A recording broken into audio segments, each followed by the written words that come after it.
بسم اللہ الرحمن الرحیم۔ حضرت عباس رضی اللہ تعالیٰ عنہ ایک واقعہ بیان کرتے ہیں۔ وہ فرماتے ہیں کہ ایک روز میں مسجد الحرم میں تھا کہ ابو جہل وہاں آیا اور بولا کہ میں خدا کی قسم کھا کر کہتا ہوں کہ اگر میں محمد کو سجدہ کرتے ہوئے دیکھ لوں تو میں ان کی گردن مار دوں، نعوذ باللہ۔ حضرت عباس رضی اللہ تعالیٰ عنہ فرماتے ہیں کہ میں یہ سن کر فوراً نبی کریم صلی اللہ علیہ وآلہ وسلم کی طرف گیا اور آپ کو بتایا کہ ابو جہل کیا کہہ رہا ہے۔ نبی کریم صلی اللہ علیہ وآلہ وسلم یہ سن کر غصے کی حالت میں باہر نکلے اور تیز تیز چلتے ہوئے مسجد الحرم میں داخل ہو گئے۔ اس وقت نبی کریم صلی اللہ علیہ وآلہ وسلم تلاوت فرما رہے تھے، اقرأ بسم ربک الذی خلق، خلق الانسان من علق۔ اے پیغمبر، آپ اپنے رب کا نام لے کر قرآن پڑھا کیجئے، وہ جس نے مخلوقات کو پیدا کیا، جس نے انہیں خون کے لوتھڑے سے پیدا کیا۔ تلاوت کرتے ہوئے آپ صلی اللہ علیہ وآلہ وسلم اس سورت کی آیت نمبر 6 تک پہنچ گئے۔ سچ مچ بے شک کافر آدمی حد سے نکل جاتا ہے۔ ناظرین، یہاں تک کہ آپ صلی اللہ علیہ وآلہ وسلم نے سورت کا آخری حصہ پڑھا جہاں سجدے کی آیت ہے، اور اس کے ساتھ ہی نبی کریم صلی اللہ علیہ وآلہ وسلم سجدے میں گر گئے۔ اسی وقت کسی نے ابو جہل سے کہا، ابو الحکم، یہ محمد سجدے میں پڑے ہیں۔ یہ سنتے ہی ابو جہل فوراً آپ صلی اللہ علیہ وآلہ وسلم کی طرف بڑھا، آپ کے پاس پہنچا اور پھر واپس آ گیا۔ لوگوں نے حیران ہو کر پوچھا، ابو الحکم کیا ہوا؟ جواب میں اس نے بہت حیران ہو کر کہا کہ جو کچھ میں دیکھ رہا ہوں کیا تمہیں نظر نہیں آ رہا؟ اس کی یہ بات سن کر لوگ اور زیادہ حیران ہوئے اور بولے، تمہیں کیا نظر آ رہا ہے ابو الحکم؟ اس پر ابو جہل نے کہا کہ مجھے اپنے اور ان کے درمیان آگ کی ایک خندق نظر آ رہی ہے۔ ناظرین، اسی طرح ایک دن ابو جہل نے کہا، اے گروہ قریش، جیسا کہ تم لوگ دیکھ رہے ہو کہ محمد تمہارے دین میں عیب ڈال رہا ہے، تمہارے معبودوں کو برا بھلا کہہ رہا ہے اور تمہاری عقلوں کو خراب بتا رہا ہے اور تمہارے باپ داداؤں کو گالیاں دے رہا ہے، اس لیے میں خدا کے سامنے عہد کرتا ہوں کہ کل میں محمد کے لیے اتنا بڑا پتھر لے کر بیٹھوں گا جس کا وہ بوجھ برداشت نہیں کر سکیں گے۔ جب وہ سجدے میں جائیں گے تو میں وہ پتھر ان کے سر پر دے ماروں گا۔ اس کے بعد تمہیں اختیار ہوگا کہ تم چاہو تو اس معاملے میں میری مدد کرنا یا پھر چاہو تو مجھے دشمنوں کے حوالے کر دینا، پھر بنی عبد المناف میرا جو بھی حشر کریں۔ یہ سن کر قریش نے کہا کہ اللہ کی قسم، ہم تمہارے ساتھ کسی قیمت پر دغا نہیں کریں گے، اس لیے جو کچھ تم کرنا چاہتے ہو اطمینان سے کرو۔ ناظرین، دوسرے دن ابو جہل اپنے پروگرام کے مطابق بہت بھاری پتھر اٹھا لایا اور نبی کریم صلی اللہ علیہ وآلہ وسلم کا انتظار کرنے لگا، اور ادھر نبی کریم صلی اللہ علیہ وآلہ وسلم بھی اپنی عادت مبارکہ کے مطابق صبح کی نماز کے بعد وہاں تشریف لے آئے۔ اس وقت آپ کا قبلہ بیت المقدس تھا۔ آپ نماز کے لیے رکن یمانی اور حجر اسود کے درمیان کھڑے ہوا کرتے تھے، قبلے کو اپنے اور بیت المقدس کے درمیان میں کر لیا کرتے تھے۔ آپ صلی اللہ علیہ وآلہ وسلم نے آتے ہی نماز کے لیے نیت باندھ لی، اور ادھر قریش کے لوگ اپنے اپنے گھروں میں بیٹھے انتظار کر رہے تھے کہ دیکھیں آج کیا ہوتا ہے، ابو جہل اپنے پروگرام میں کامیاب ہوتا ہے یا نہیں۔ پھر جو ہی آپ صلی اللہ علیہ وآلہ وسلم سجدے میں گئے اور ابو جہل نے پتھر اٹھایا اور آپ صلی اللہ علیہ وآلہ وسلم کی طرف بڑھا، جیسے ہی وہ آپ صلی اللہ علیہ وآلہ وسلم کے نزدیک ہوا، ایک دم اس پر لرزہ طاری ہو گیا اور چہرے کا رنگ اڑ گیا، گھبراہٹ کے عالم میں وہاں سے پیچھے ہٹ گیا۔ ادھر پتھر پر اس کے ہاتھ اس طرح جم گئے کہ اس نے چاہا کہ ہاتھ اس پر سے ہٹا لے مگر نہ ہٹا سکا۔ قریش کے لوگ فوراً ہی اس کے گرد جمع ہو گئے اور بولے، ابو الحکم کیا ہوا؟ اس نے جواب میں کہا کہ میں نے جو رات کو تم سے کہا تھا میں اس کو پورا کرنے کے لیے محمد کی طرف بڑھا، مگر جیسے ہی ان کے قریب پہنچا ایک جوان اونٹ میرے راستے میں آ گیا۔ میں نے اس جیسا زبردست اونٹ آج تک نہیں دیکھا۔ وہ ایک دم میری طرف بڑھا جیسے مجھے کھا جائے گا۔ اس واقعے کا ذکر آپ صلی اللہ علیہ وآلہ وسلم سے کیا گیا تو آپ صلی اللہ علیہ وآلہ وسلم نے فرمایا کہ وہ جبرائیل علیہ السلام تھے، اگر وہ میرے نزدیک آتا تو وہ ضرور اسے پکڑ لیتے۔ ناظرین، ابو لہب بھی حضور صلی اللہ علیہ وآلہ وسلم کو ایذا رسانی میں آگے آگے تھا، نبی کریم صلی اللہ علیہ وآلہ وسلم کی تبلیغ میں رکاوٹیں ڈالتا اور آپ صلی اللہ علیہ وآلہ وسلم کو برا بھلا کہتا۔ اس کی بیوی ام جمیل بھی اس کے ساتھ شامل تھی۔ وہ جنگل سے کانٹے دار لکڑیاں کاٹ کر لاتی اور نبی کریم صلی اللہ علیہ وآلہ وسلم کے راستے میں بچھاتی۔ اس پر اللہ تعالیٰ نے سورۃ اللہب نازل فرمائی، اس صورت میں ابو لہب کے ساتھ اس کی بیوی کو بھی عذاب الہی کی خبر دی گئی۔ وہ غصے میں آگ بگولا ہو گئی اور پتھر ہاتھ میں لیے آپ صلی اللہ علیہ وآلہ وسلم کی طرف بڑھی۔ اس وقت آپ صلی اللہ علیہ وآلہ وسلم کے ساتھ حضرت ابوبکر صدیق موجود تھے۔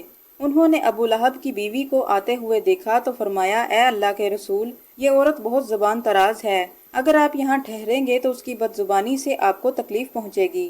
ان کی یہ باتیں سن کر نبی کریم صلی اللہ علیہ وآلہ وسلم نے ارشاد فرمایا، ابو بکر فکر مت کرو، وہ مجھے نہیں دیکھ سکے گی۔ ناظرین، اتنے میں جمیل وہاں پہنچ گئی اور وہاں صرف ابو بکر صدیق ہی نظر آئے، اور وہاں آتے ہی بولی، ابو بکر تمہارے دوست کہاں ہیں جس نے مجھے ذلیل کیا؟ کہاں ہیں تمہارے دوست؟ ابو بکر صدیق بولے، کیا تمہیں میرے ساتھ کوئی نظر آ رہا ہے؟ وہ بولی، کیوں، کیا بات ہے؟ مجھے تو تمہارے ساتھ کوئی نظر نہیں آ رہا۔ آپ نے پوچھا کہ تم ان کے ساتھ کیا کرنا چاہتی ہو؟ جواب میں اس نے کہا کہ میں یہ پتھر ان کے منہ پر مارنا چاہتی ہوں، انہوں نے میری شان میں نازیبا شعر کہے ہیں۔ ناظرین، وہ سورۃ اللہب کی آیات کو شعر سمجھ رہی تھی۔ پھر ابو بکر صدیق نے کہا کہ اللہ کی قسم وہ شاعر نہیں ہیں، وہ تو شعر کہنا جانتے ہی نہیں، نہ ہی انہوں نے تمہیں ذلیل کیا۔ یہ سن کر وہ واپس لوٹ گئی۔ بعد میں ابو بکر صدیق نے آپ صلی اللہ علیہ وآلہ وسلم سے پوچھا، اے اللہ کے رسول، وہ آپ کو دیکھ کیوں نہیں سکی؟ آپ صلی اللہ علیہ وآلہ وسلم نے فرمایا کہ ایک فرشتے نے مجھے پروں میں چھپا لیا تھا۔ ایک روایت کے مطابق آپ صلی اللہ علیہ وآلہ وسلم نے یہ جواب بھی ارشاد فرمایا کہ میرے اور اس کے درمیان ایک اوڑ پیدا کر دی گئی تھی۔ ناظرین، ابو لہب کے ایک بیٹے کا نام عتیبہ اور دوسرے کا نام عتبہ تھا۔ اعلان نبوت سے پہلے نبی کریم صلی اللہ علیہ وآلہ وسلم نے اپنی دو بیٹیوں حضرت رقیہ رضی اللہ تعالی عنہا اور ام کلثوم رضی اللہ تعالی عنہا کا نکاح ابو لہب کے ان بیٹوں کے ساتھ کر دیا تھا۔ یہ صرف نکاح ہوا تھا اور رخصتی ابھی نہیں ہوئی تھی۔ اسلام کا آغاز ہوا اور سورۃ اللہب نازل ہوئی تو ابو لہب نے غصے میں آ کر اپنے بیٹوں سے کہا کہ اگر تم محمد کی بیٹیوں کو طلاق نہیں دو گے تو میں تمہارا چہرہ نہیں دیکھوں گا۔ چنانچہ اس پر ان دونوں نے آپ صلی اللہ علیہ وآلہ وسلم کی صاحبزادیوں کو طلاق دے دی۔ اس موقع پر عتیبہ آپ صلی اللہ علیہ وآلہ وسلم کی خدمت میں حاضر ہوا اور اس نے آپ صلی اللہ علیہ وآلہ وسلم کی شان میں گستاخی کی۔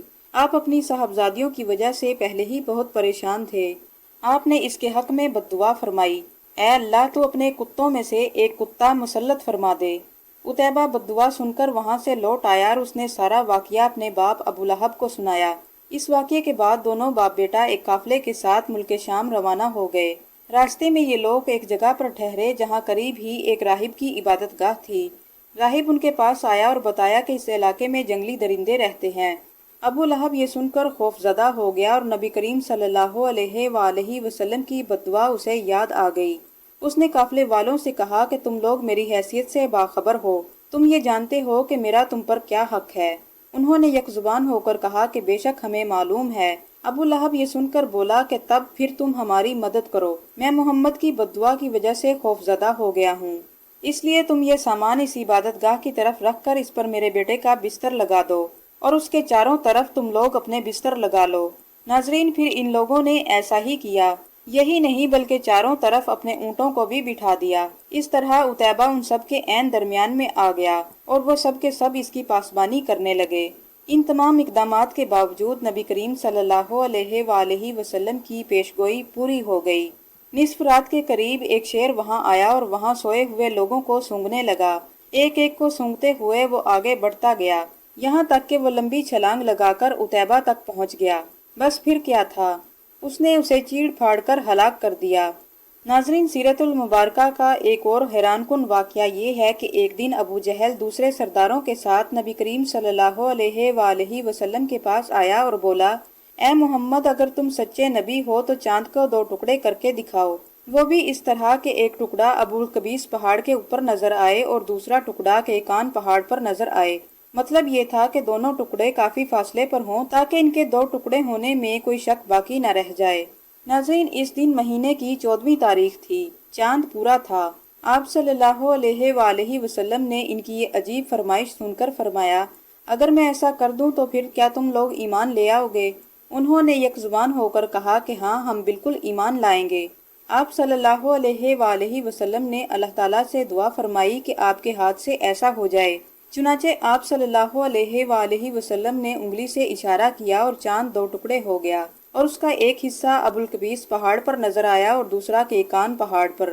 اس وقت نبی کریم صلی اللہ علیہ وآلہ وسلم نے ارشاد فرمایا، لو اب گواہی دو۔ وہ بدبخت بولے کہ محمد نے ہماری آنکھوں پر جادو کر دیا ہے۔ کچھ نے کہا کہ محمد نے چاند پر ہی جادو کر دیا ہے، مگر ان کے جادو کا اثر ساری دنیا کے لوگوں پر نہیں ہو سکتا۔ مطلب یہ تھا کہ دنیا کے سارے لوگ چاند کے دو ٹکڑے ہونے کو نہیں دیکھ رہے ہوں گے۔ انہوں نے کہا کہ اب ہم دوسرے شہروں سے آنے والے لوگوں سے یہ بات پوچھیں گے۔ چنانچہ جب مکہ میں دوسرے شہروں کے لوگ داخل ہوئے تو انہوں نے چاند کے بارے میں پوچھا، تو ان لوگوں نے کہا کہ ہاں ہاں، ہم نے بھی چاند کے دو ٹکڑے ہوتے ہوئے دیکھے۔